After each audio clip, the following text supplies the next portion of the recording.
अस्सलाम वालेकुम and welcome to my channel study studio. आज जो टॉपिक मैं आप लोग को एक्सप्लेन करूँगी वो है इलेक्ट्रॉन ट्रांसपोर्ट चेन। लेकिन इससे पहले कि मैं इलेक्ट्रॉन ट्रांसपोर्ट चेन की एक्सप्लेनेशन की तरफ मूव करूँ, please do subscribe my channel so that you can get more videos. अच्छा, इलेक्ट्रॉन ट्रांसपोर्ट चेन की एक्सप्लेनेशन की तरफ मूव करने से पहले मैं थोड़ा आपका कॉन्सेप्ट क्लियर करना चाहूँगी कि आपकी बॉडी में जितने भी एनर्जी रिच मॉलिक्यूल्स होते हैं, जैसे लेट्स सपोज मैं ग्लूकोज की एग्जांपल ले लेती हूँ, ठीक है। कार्बोहाइड्रेट्स होते हैं, वैसे फैटी एसिड्स होते हैं, अमाइनो एसिड्स होते हैं, सब बेसिकली डिफरेंट ऑक्सीडेशन रिएक्शंस के थ्रू पास करके वो एंड पे कन्वर्ट होते हैं कार्बन डाइऑक्साइड और वाटर में, ठीक है, CO2 एंड H2O में।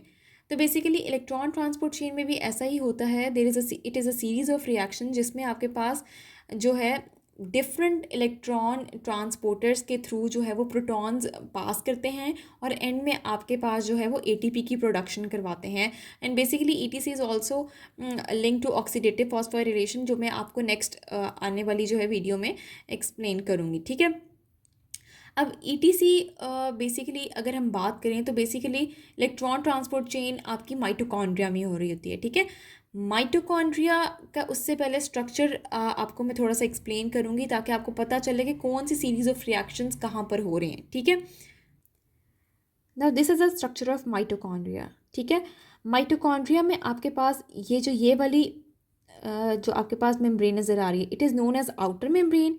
ये जो पिंक वाला एरिया आपके पास नज़र आ रहा है, it is inter membranous space, while this folding is known as cristae. और इस क्रिस्टे के अंदर वाला जो ब्लू मटेरियल आपको नज़र आ रहा है, ब्लू कलर, वो मैट्रिक्स को शो कर रहा है। तो basically it is outer membrane, then inter membranous space and then mitochondrial matrix, ठीक है। अब ETC की अगर हम बात करते हैं तो आपके पास जितने भी आपके पास ये प्रोटीन ट्रांसपोर्टर्स हैं, हम आगे बात करते हैं भी प्रोटीन ट्रांसपोर्टर्स क्या होते हैं, जिसकी वजह से इलेक्ट्रॉन ट्रांसपोर्ट चेन होती है, ठीक है। वो सारे आपके पास आप देखें वो किधर प्रेजेंट है। ये जो क्रिस्टे आपको नज़र आ रहा है, ये जो फोल्डिंग नज़र आ रही है यहाँ पर, ठीक है। तो बेसिकली आपके पास जो इलेक्ट्रॉन ट्रांसपोर्ट चेन का प्रोसीजर हो रहा होता है वो सारा हो रहा होता है इनर माइटोकॉन्ड्रियल मेम्ब्रेन में, ठीक है, विच इज़ दिस। ये जो फोल्डिंग्स नज़र आ रही हैं इसको हम क्रिस्टे कहते हैं। और क्रिस्टे जो होता है आपका सरफेस एरिया इंक्रीज करता है इनर माइटोकॉन्ड्रियल मेम्ब्रेन का, ठीक है। तो बेसिकली ये सारे ट्रांसपोर्टर्स जो हैं, मेजोरिटी जो ट्रांसपोर्टर्स हैं वो इधर होते हैं। मैं नेक्स्ट आपको बताऊंगी कि जो है कौन सा एक ऐसा कैरियर प्रोटीन है या जो आपके पास यहाँ पर नहीं होता, वो आपके पास इंटर मेम्ब्रेनस स्पेस में होता है, ठीक है। तो basically this is very important to know कि लोकेशन इन ट्रांसपोर्टर्स की कहाँ है। मेजोरिटी जो है वो प्रेजेंट होते हैं इनर माइटोकॉन्ड्रियल मेम्ब्रेन में। ये इनर माइटोकॉन्ड्रियल मेम्ब्रेन है, this is outer mitochondrial membrane, this is inter membranous space, while this is inner mitochondrial membrane, और ये आपके पास माइटोकॉन्ड्रियल मैट्रिक्स है, ठीक है। तो आपके पास जो है ये सारा प्रोसीजर जो है वह बेसिकली इंटर मेम्ब्रेनस स्पेस और माइटोकॉन्ड्रियल मैट्रिक्स और इनर माइटोकॉन्ड्रियल मेम्ब्रेन के दरमियान घूमेगा, ठीक है। आउटर मेम्ब्रेन का यहाँ इस वक्त ETC में कोई रोल नहीं होता, ठीक है। लेकिन ओवरऑल अगर हम बात करें तो इसकी अपनी इंपॉर्टेंस है। जो है आउटर माइटोकॉन्ड्रियल मेम्ब्रेन बेसिकली जो है वो रिस्पॉन्सिबल होती है आपकी डिफरेंट आप ये कह लें एज अ गेट यूज़ हो रहा होता है, ठीक है। वो आपके पास चीज़ों को अंदर लेके जाने अंदर गुजारने और बाहर लेके जाने में हेल्प आउट कर रहा होता है, ठीक है। अगर हम बात करते हैं आपके पास ये इनर माइटोकॉन्ड्रियल जो मेम्ब्रेन है, यहाँ पर आपके पास जो है मैंने जैसे कि एक्सप्लेन किया कि आपके पास जो है बहुत सारे वो प्रोटीन्स प्रेजेंट होते हैं, ठीक है। फिर आपके पास ये डिफरेंट आयंस और जो है उसको क्रॉस करने में जो है वो हेल्प आउट कर रहा होता है, ठीक है। लेकिन अगर मैं बात करूँ परमेबिलिटी की तो जो आउटर माइटोकॉन्ड्रियल मेम्ब्रेन है वो ज़्यादा परमिएबल होती है, वो ज़्यादा चीज़ों को लेके जाओ और लेके बाहर लेके जा सकती है, वाइल जो इनर माइटोकॉन्ड्रियल मेम्ब्रेन है ये इम्परमिएबल होती है मोस्टली चीज़ों के लिए। इस वजह से यहाँ पे ये ट्रांसपोर्टर्स होते हैं ताकि ये आसानी से चीज़ों को बाहर से अंदर लेके जा सकते हैं, वरना ये तो बेसिकली इम्परमिएबल है, ये इतनी आसानी से चीज़ों को जाने नहीं दे सकती। तो ये हमें हेल्प आउट करते हैं, ट्रांसपोर्टर्स हैं जो, ठीक है। और बाकी हमारे पास एटीपी की जो प्रोडक्शन वगैरह होती है वो सारी हमारे पास ये माइटोकॉन्ड्रियल मैट्रिक्स में होती है। यहाँ पे हमारे पास मेजोरिटी ऑफ द एंजाइम्स होते हैं, जो हमारे पास टीसीएस साइकिल होता है, क्रैब साइकिल वगैरह, फैटी एसिड की ऑक्सीडेशन वगैरह, वो सारा कुछ माइटोकॉन्ड्रियल मैट्रिक्स में हो रहा होता है। ठीक है, तो बेसिकली माइटोकॉन्ड्रिया का स्ट्रक्चर आपको एक्सप्लेन करना ज़रूरी था before moving towards etc. Etc को एक्सप्लेन करने से पहले मैं बता दूं, मैं डिफरेंट बुक्स को रिकमेंड करती हूँ, बट ये वाली चीज़ मैं जो है आपको लिपिनकॉर्ट में से ये बता रही हूँ। ठीक है, because majority of the time Lippincott को जो है वो डील किया जा रहा होता है, और more over it is more precise in brief जो लिपिनकॉर्ट होती है। तो इलेक्ट्रॉन ट्रांसपोर्ट चेन के लिए हमारे पास जो है बेसिकली हम बात करते हैं कॉम्प्लेक्सेस की। ठीक है, दिस इज़ कॉल्ड कॉम्प्लेक्स 1। ठीक है, ये कॉम्प्लेक्स 2 है, ये कॉम्प्लेक्स 3 है, और ये कॉम्प्लेक्स 4 है। ठीक है, यहाँ पर आपके पास जो है सारे मेंबर्स जो ईटीसी के होते हैं ना, वो बेसिकली प्रोटीन इन नेचर होते हैं एक्सेप्ट 1। ठीक है, मतलब मैं बात कर लूँ, कॉम्प्लेक्स 1 हो गया, कॉम्प्लेक्स 2 हो गया, फिर कॉम्प्लेक्स 3 हो गया, 4 साइटोक्रोम सी, मतलब ये सारे प्रोटीन इन नेचर हैं। बट वाहिद कोएंजाइम क्यू होता है which is a lipid soluble क्यूनोन। ठीक है, ये लिपिड इन नेचर होता है, बाकी सारे प्रोटीन इन नेचर होते हैं जो कंपोनेंट्स होते हैं ईटीसी के, and these all are components of ETC. अच्छा, अब हर कॉम्प्लेक्स की अपनी एक जो है वो मतलब आप कह सकते हैं कि उसकी अपनी एक फॉर्मेशन है। ठीक है, अब कॉम्प्लेक्स 1 को हम अगर डिस्कस करते हैं, ये यहाँ पर हमारे पास NADH डिहाइड्रोजिनेज है। एज इज जहाँ पे भी आते हैं इट मीन्स के वहाँ पे वो एंजाइम को रिप्रेजेंट कर रहे हैं। तो NADH dehydrogenase enzyme, FMN which is flavin mononucleotide. ठीक है, और ये हमारे पास FES सेंटर है, आयरन का आयरन सल्फर सेंटर इसको कहते हैं। ठीक है, जो कॉम्प्लेक्स 1 है ये हमारे पास 3 चीज़ों का मजमुआ है basically, NADH dehydrogenase, FMN and FES। ठीक है, अब इलेक्ट्रॉन ट्रांसपोर्ट चेन का जो फर्स्ट स्टेप होता है वो होता है NADH की फॉर्मेशन। ठीक है, NADH की फॉर्मेशन कैसे होती है कि जो NAD होता है वो रिड्यूस हो जाता है और वो कन्वर्ट हो जाता है into NADH plus H positive. ठीक है, यहाँ पर मैं एक चीज़ क्लियर करूँगी कि वो जो NAD है, ये जो NAD आपके पास 2 इलेक्ट्रॉन्स तो एक्सेप्ट कर लेता है, लेकिन हाइड्रोजन आयन दोनों एक्सेप्ट नहीं करता। ठीक है, वो जो NAD के साथ H अटैच होता है वो हाइड्राइड आयन की फॉर्म में, दैट इज़ H नेगेटिव की फॉर्म में जो होता है वो NAD के साथ अटैच हो जाता है। आपको पता है ना, पॉजिटिव और नेगेटिव जो है वो आपस में मिल सकते हैं। तो बेसिकली NAD पॉजिटिव होता है और H जो होता है वो hydride ion which is H negative, वो उसके साथ अटैच हो जाता है, और जो H पॉजिटिव है वो फ्रीली साथ रहता है। ठीक है, इसी वजह से हमेशा जब भी हम लिखते हैं वो NADH प्लस H पॉजिटिव लिखते हैं। ठीक है, NADH2 नहीं लिखते हैं, ये एक चीज़ जो है इम्पॉर्टेंट टू नोट है। ठीक है, अच्छा, अब आपके पास ये जो NADH की फॉर्मेशन हुई है, ठीक है, ये क्या होता है आपके पास, ये NADH प्लस H पॉजिटिव अब मूव कर जाता है NADH डिहाइड्रोजिनेज के पास। ठीक है, जिसकी वजह से डिहाइड्रोजिनेज का मतलब है हाइड्रोजन को निकालना। ठीक है, डिहाइड्रोजिनेज ऐसा एंजाइम जो हाइड्रोजन को निकाले, डी।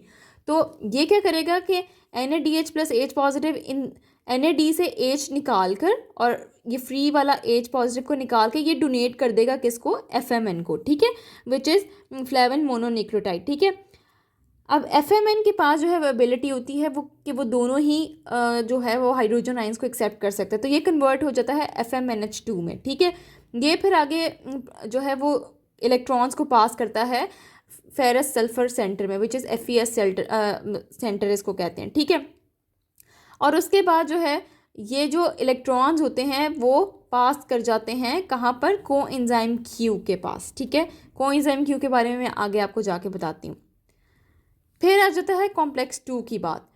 कॉम्प्लेक्स 2 के आपके पास कैसे वहाँ पर काम होता है, जो सक्सिनेट डिहाइड्रोजिनेज आपके पास एंजाइम है वो क्या करता है, वो सक्सिनेट को फ्यूमरेट में जब कन्वर्ट करवाता है तो वहाँ पर बेसिकली आपके पास हाइड्रोजन आइंस की जो है वो रिमूवल करवाता है और वो पास करवा देता है FAD के पास। ठीक है, FAD फिर कन्वर्ट हो जाता है इनटू FADH2, क्योंकि डीहाइड्रोजनेसेस का मैंने आपको काम बताया कि वो रिमूवल ऑफ हाइड्रोजन करवाते हैं, वो सक्सीनेट में से हाइड्रोजन आयंस को रिमूव करवा के उस, ठीक है, वो कन्वर्ट करवा देते हैं FAD को FADH2 में। फिर FADH2 से जो है वो FES सेंटर में इलेक्ट्रॉन्स ट्रांसपोर्ट होते हैं और यहाँ से भी जो है वो इलेक्ट्रॉन्स आपके पास कोएंजाइम Q की तरफ जो है वो मूव कर जाते हैं। ठीक है, यहाँ पर जो एक और चीज़ इम्पॉर्टेंट मैं मेंशन करना चाहूँगी वो ये है कि जो आपके पास जब इलेक्ट्रॉन्स की ट्रांसपोर्टेशन हो रही होती है ना, तो एनर्जी रिलीज़ हो रही होती है। ठीक है, जो ये एनर्जी रिलीज़ हो रही होती है वो रिस्पॉन्सिबल होती है प्रोटॉन्स को पंप करवाने में। ठीक है, अब आपके पास ये कॉम्प्लेक्स 1 जो है ये क्या करेगा, ये आपके पास जब इलेक्ट्रॉन्स ट्रांसपोर्ट होंगे तो वो एनर्जी जो रिलीज़ करेंगे उसमें से जो 4 प्रोटॉन्स हैं वो आपके पास जो है रिलीज़ करवाएगा from matrix to the intermembranous space. ठीक है, इसी तरह अगर हम बात करते हैं कॉम्प्लेक्स 2 की, तो यहाँ पर कोई एनर्जी जो है वो प्रोड्यूस नहीं होती, तो यहाँ पर कोई प्रोटॉन पंप नहीं होता। ठीक है, तो बेसिकली 4 हाइड्रोजन आइंस पंप करते हैं फर्स्ट कॉम्प्लेक्स में से और कॉम्प्लेक्स 2 में से कोई भी जो है प्रोटॉन पंप नहीं करता। अच्छा, यहाँ अब आपने नोटिस किया है कि कॉम्प्लेक्स 1 और कॉम्प्लेक्स 2 दोनों से जो इलेक्ट्रॉन्स हैं वो कहाँ पर मूव कर जाते हैं, टुवर्ड्स कोएंजाइम Q। मैंने पहले भी जैसे इनिशियली मेंशन किया है कि जो कोएंजाइम Q है वो एक आपके पास लिपिड सॉल्युबल जो है वो कैरियर है। ठीक है, कोएंजाइम Q आपके पास जो है यहाँ से फिर आपके पास बेसिकली इलेक्ट्रॉन्स मूव कर जाते हैं टुवर्ड्स कॉम्प्लेक्स 3 जिसको हम साइटोक्रोम BC1 भी कहते हैं। तो बेसिकली अगर आप नोटिस करें तो यहाँ पर आपके पास FMN और FAD जो यूज़ हो रहे हैं ये बेसिकली फ्लेवोप्रोटीन्स हैं। Coenzyme Q is responsible for the linkages of flavoproteins with cytochromes. ठीक है, जो अगले 2 कॉम्प्लेक्सेस हम बात करेंगे वो हमारे पास साइटोक्रोम इन नेचर हैं, बाकी जो थे जो कॉम्प्लेक्स 1 और 2 थे वो फ्लेवोप्रोटीन्स थे इन नेचर। ठीक है, तो बेसिकली ये एक लिंकेज के तौर पर जो है वो एक्ट करता है कोएंजाइम Q, और ये कोएंजाइम Q एक मोबाइल इलेक्ट्रॉन कैरियर है कि इलेक्ट्रॉन्स को यहाँ से कॉम्प्लेक्स 1 और कॉम्प्लेक्स 2 से लेके जाता है टुवर्ड्स कॉम्प्लेक्स 3। अब जो कॉम्प्लेक्स 3 है it is also known as cytochrome BC1। तो साइटोक्रोम, अब जो इलेक्ट्रॉन्स हैं वो पहले साइटोक्रोम B के पास जाते हैं, साइटोक्रोम B से जो है वो मूव करते हैं टुवर्ड्स जो है iron centre which is FeS ferrous sulphur, और फिर वो साइटोक्रोम C1 की तरफ जो है इलेक्ट्रॉन्स को मूव करवाते हैं, और यहाँ से जो है इस वजह से इसको BC1 भी कहते हैं cytochrome, because it is consisted up of cytochrome B and C1। यहाँ से फिर जो इलेक्ट्रॉन्स हैं वो मूव करते हैं टुवर्ड्स साइटोक्रोम C। अब जो साइटोक्रोम C है वो बेसिकली आपके पास इंटरमेम्ब्रेनस स्पेस में जो है वो प्रेजेंट होता है। मैंने पहले भी मेंशन किया था कि आपके पास बाकी जितने भी जो प्रोटीन्स हैं, ठीक है, वो सारे आपके पास जो है होते हैं कहाँ पर, इनर माइटोकॉन्ड्रियल मेम्ब्रेन में।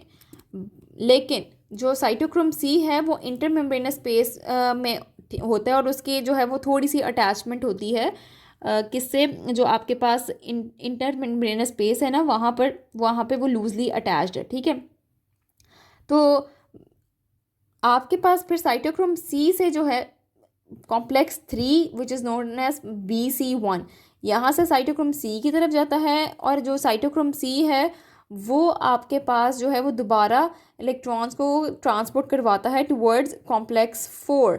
ना complex 4 is very important in electron transport chain. ठीक है, और यहाँ पर आपके पास अगर हम इसकी कंपोजिशन की बात करें तो यहाँ पर ये कॉपर इसमें प्रेजेंट होता है, साइटोक्रोम A और साइटोक्रोम जो है A3। इस वजह से हम इसको साइटोक्रोम A+A3 भी कहते हैं इस कॉम्प्लेक्स को। ठीक है, मोर ओवर ये वाहिद आपके पास कॉम्प्लेक्स 4 ऐसा जो है वो कैरियर प्रोटीन है। ठीक है, जो आपके पास जो है साइटोक्रोम C ऑक्सीडेज के तौर पे भी जो है वो काम करता है, और ये ऑक्सीजन के लिए जो है अपने पास कोऑर्डिनेशन रखता है। ठीक है, ये ऑक्सीजन के लिए कोऑर्डिनेशन साइट अपने पास रखता है, तभी हमारे पास जो है ये कॉम्प्लेक्स 4 में ऐसा होता है कि जो आपके पास जो प्रोटॉन्स और जो होते हैं जो मूव करके इलेक्ट्रॉन्स जो है वो क्या करते हैं, वो ऑक्सीजन के साथ जो है वो मिलकर तो वाटर की प्रोडक्शन करवाते हैं। ठीक है, अब जैसे हमने पहले देखा था कि कॉम्प्लेक्स वन में से हमारे पास 4 प्रोटॉन्स पंप हुए थे जब हमारे पास इलेक्ट्रॉन्स की वजह से एनर्जी रिलीज़ हुई थी।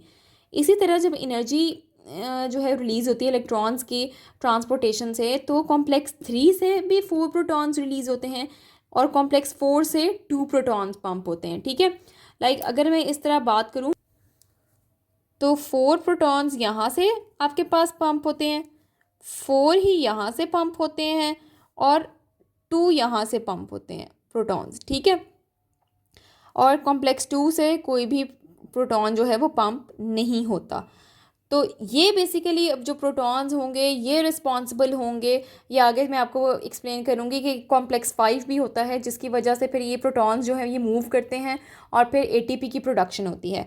ठीक है, यहाँ तक कॉम्प्लेक्स 4 हमारा जो है वो एंड होता है। और ये कॉम्प्लेक्स 4 की मैंने खासियत एक और चीज़ ये बताई थी कि ये स्पेशल होता है इस वजह से क्योंकि इट हैज़ ए कोऑर्डिनेशन या कोऑर्डिनेशन साइट फॉर ऑक्सीजन, जिसकी वजह से जो है वो आपके पास जो है कन्वर्जन होती है इनटू वाटर। ठीक है,